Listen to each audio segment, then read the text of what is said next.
Assalamualaikum warahmatullahi wabarakatuh. Selamat datang di Anawati Channel. Kali ini saya akan berbagi mengenai klasifikasi hewan. Mengapa diperlukan klasifikasi hewan? Jadi, secara naluriah, manusia adalah makhluk yang menyukai keteraturan. Coba perhatikan tumpukan buku yang tidak beraturan ini. Apa yang terjadi saat kamu mencari sebuah buku dengan judul tertentu? Pusing dan bingung kan mau mulai mencari dari mana? Nah, karena secara naluriah manusia adalah makhluk yang menyukai keteraturan, maka manusia akan cenderung untuk melakukan klasifikasi. Sehingga buku yang berantakan tadi itu akan disusun berdasarkan persamaan-persamaan yang dimiliki oleh buku tersebut. Dalam hal ini, kita melakukan klasifikasi buku. Misalnya nih, novel itu akan dikumpulkan dalam satu tempat tertentu bersama novel-novel yang lain. Kemudian ensiklopedia itu dikumpulkan juga dalam satu tempat bersama ensiklopedia yang lain, kamus, komik, dan lain-lain. Sehingga akhirnya menjadi suatu susunan buku yang teratur dan mudah diakses di kemudian hari. Jadi dalam hal ini kita melakukan klasifikasi terhadap buku-buku yang berantakan tadi menjadi lebih teratur, menjadi lebih terorganisir sehingga lebih mudah untuk diakses. Nah, begitu juga halnya dengan jenis hewan yang hidup di bumi ini yang sangat beragam, mulai dari tempat hidupnya, ada yang di air, ada yang di darat, dari bentuknya, dari cara mencari makannya, dari struktur anatominya, itu sangat beragam antara satu sama lain. Nah, sekarang kita akan masuk ke topik utama kita kali ini, yaitu mengenai klasifikasi hewan. Pertanyaan tadi, mengapa sih hewan perlu diklasifikasikan?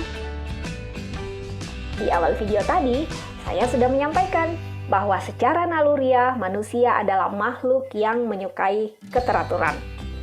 Sehingga dengan melakukan klasifikasi pada hewan akan lebih memudahkan manusia dalam mengidentifikasi, mendeskripsi, menyusun, menemukan, maupun mempelajari hewan yang beraneka ragam jenisnya tadi.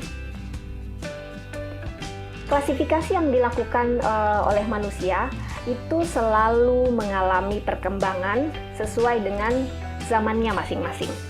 Nah, saya akan memperkenalkan klasifikasi yang paling awal nih yang dikenal, yaitu diperkenalkan oleh filsuf Yunani, Aristoteles. Aristoteles menulis sekitar 500 spesies aves mamalia dalam bukunya History of Animals dan Parts of Animals. Nah, sistem klasifikasi hewan yang dikenalkan oleh Aristoteles ini membedakan hewan menjadi dua kelompok berdasarkan ada tidaknya darah.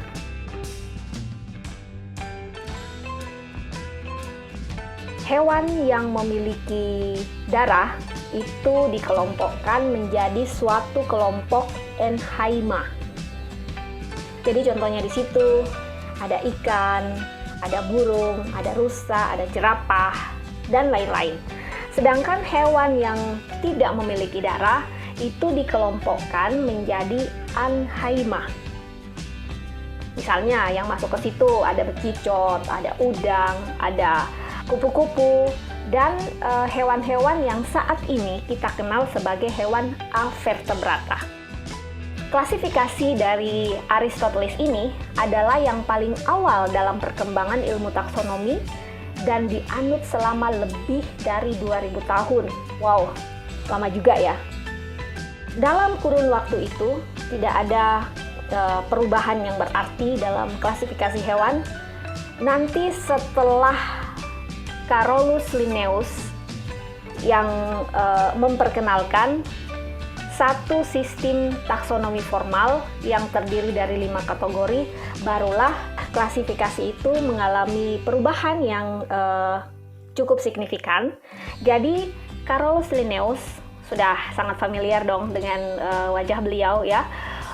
itu menciptakan 5 kategori yang terdiri dari kingdom atau kerajaan, kemudian kelas, ordo, genus, dan spesies.